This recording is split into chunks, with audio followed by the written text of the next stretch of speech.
Just a couple days ago, we shared with you some news from Forbes Magazine that finally gave us a tally on what the combined cost between Ant-Man 3 and the Marvels were. Two of the biggest failures in MCU history.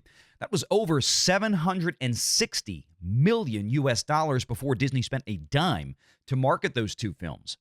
Now, some of the recovery in terms of that expense came by way of the UK film tax credit, which in this case, between Ant-Man and the Marvels, amounted to roughly $125 million, courtesy of the British taxpayer. But there was more to that story that we promised you in another clip, and here it is today, talking about the history of the Walt Disney Company and certain individuals from the UK government and how Disney cajoled one hell of a relationship over the years to get all of those British taxpayer dollars.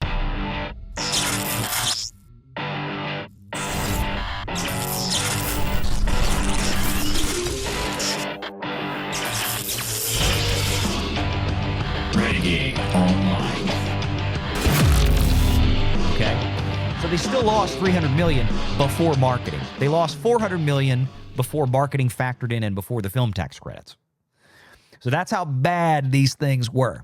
So, and again, she's trying to put into perspective out there how big a deal these film tax credits are, because it didn't bail Disney out by any stretch. It hadn't bailed anything out in Marvel phases 4 and 5. But it certainly helps cushion. Those are two films in phases 4 and 5, $125 million. Think about all the other film tax credits we've talked about, because almost everything else was shot in the UK. Well, luckily, 2023 got better for Disney beyond these films. I've heard that, surely. Oh, yeah. Totally got better. So you can see here the filings also show that neither the Marvels nor Quantumania used the full 25.5% reimbursement available to them, as it only covered 17.8% and 15% of their total costs, respectively. Again, and that is because it's eligible costs, right? You're not paying, they're not giving you a film tax credit for which you paid the director, the writers, for Brie Larson, for the chick who plays Ms. Marvel. You don't get a film tax credit for Paul Rudd. You don't get a film tax credit for, what's Wasp? Tariel from Hobbit. What's her name? Evangeline Lilly, right? Evangeline Lilly. Yeah. You don't get a film tax credit for Evangeline Lilly. You don't get a film tax credit for any of this other stuff, okay?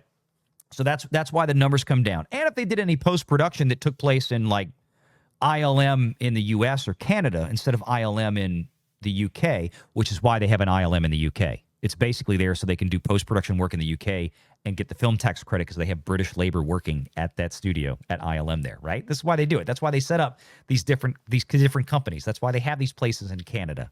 That's why they have these places in the UK. That's why they have places in Australia, too, a lot of times. It's to take advantage of the film tax credits.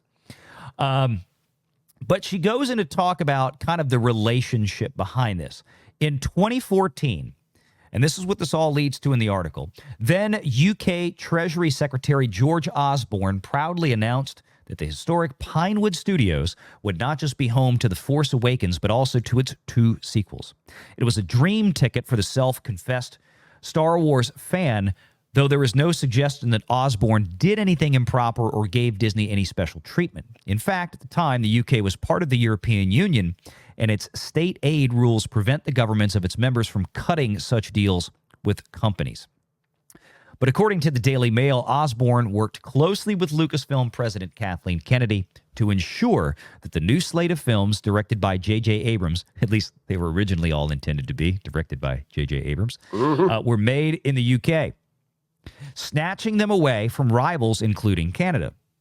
So they were looking at Canada, apparently, for Star Wars. I would just like to say that I fully endorse Disney doing every production they have in the UK, because we here at the Valiant Renegade channel, we love documents. We freaking love them.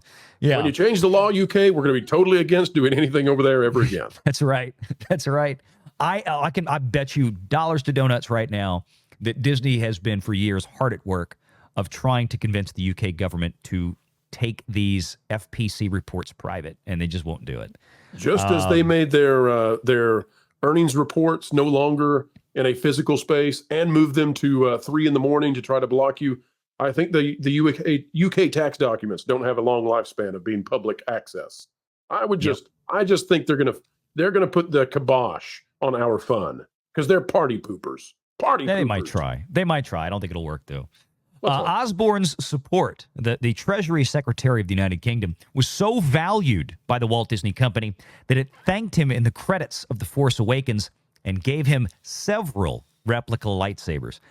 And I remember Caroline mentioning this to me a while back during a conversation. I just started laughing. And I don't know if she's put this in an article before. I can't remember, but it's in this one. Disney even invited Treasury Secretary of the UK, Osborne, to the highly secretive set of The Force Awakens while filming for behind-the-scenes tour, which he described as, quote, one of the most exciting days in his job ever, or one of the most exciting days in the job. He added that, quote, I did walk onto the Millennium Falcon and I met Chewbacca. It's like walking back into your childhood. I couldn't actually believe I was meeting these characters. He kickstarted a relationship that stands strong to this day. Disney didn't just make its trilogy of Star Wars films in the UK, but their 2 spin-offs, 2 streaming series, and 17 Marvel productions, including The Marvels and Ant-Man 3 Quantumania. There's more to come as Disney has announced in August that it plans to invest $5 billion over the next 5 years in films, television, and streaming shows made in the UK. And God bless this relationship. Valiant, can we send this man more lightsabers? Can we send him some more toy lightsabers to keep it going? And think about it this way, and this is why they're going for it, is because if let's pretend, and of course they won't be, but let's pretend for a second every single piece of that $5 billion is eligible. Or let's just say 4 of the $5 billion will be eligible, up to the 25%. That's potentially out of a $5 billion spend, $1 billion of it is going to get paid for by British taxpayers. Ta-da! So have fun producing more crappy Disney products out there. I'm sending over right now all kinds of little droid build-a-droids right here, sending them his way. Now, to be fair, I want to cover this as Caroline did faithfully. Osborne, who is now the chairman of the British Museum, didn't support. Never mind. Cancel. He gets no droids. He gets no lightsabers. We're going to find out what the new guy likes to keep those I'm sure he still has quite a bit of sway.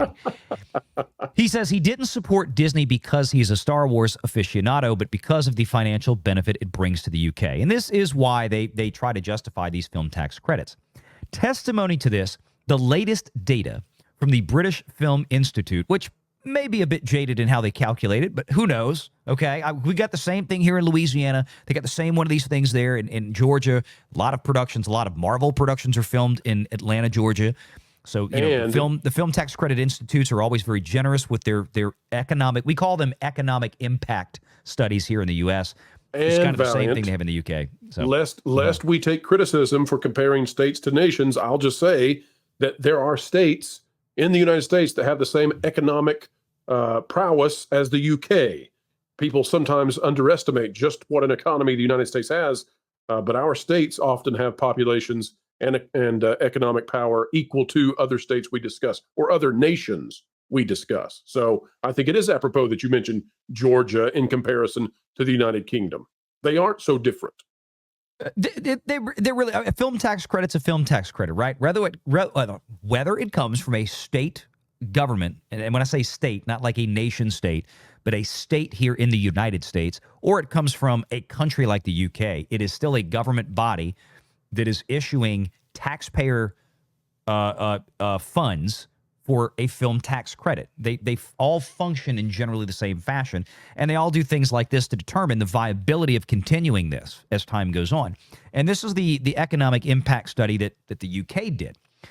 Testimony to this, the latest data from the British Film Institute shows that in 2019, for every $1.31 or 1 British pound sterling, by comparison as of, I think that's in today's numbers, or that might be 2019 numbers that they're going back and citing, I would think so, of reimbursement handed to the studios, generated about $10 billion US, or 10 million US dollars or 8 million British pound sterling of additional gross value added, or what we would call here in the US more commonly, Caroline, would be, again, economic impact is a term that we use here.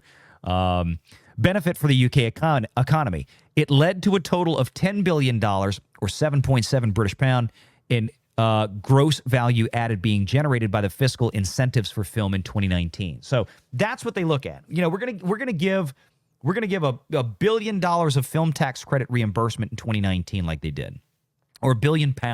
Okay, or I'm sorry, for $1. I don't think they actually gave the number they handed out in 2019. They just showed the impact. But what they're saying is we're getting much more of an overall economic impact here in the UK of people spending money. Like when all these productions come in and they stay in the hotels and they rent out Pinewood and they rent out Shinfield. Well, Shinfield wasn't around then, but it is now. And they hire all this British labor to come in and build sets and operate cameras and do this and do that and do that. It has this extended economic impact.